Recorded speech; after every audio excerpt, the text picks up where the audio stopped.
ছবি নিস বেশি করে, ঠিক আছে?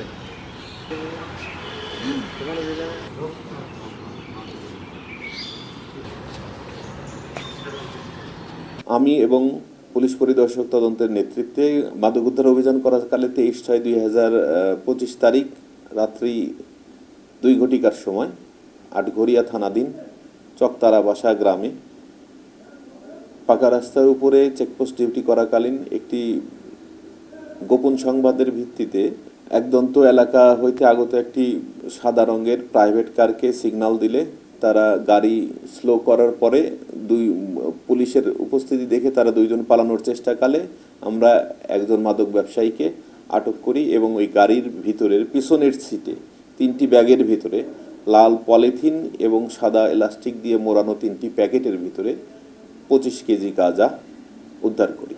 আমরা একজনকে গ্রেপ্তার করতে সক্ষম হয়েছি। এই ঘটনার পরিপ্রেক্ষিতে আটঘরিয়া থানায় মাদকদ্রব্য নিয়ন্ত্রণ আইনে একটি নিয়মিত মামলা রুজু করা হয়েছে।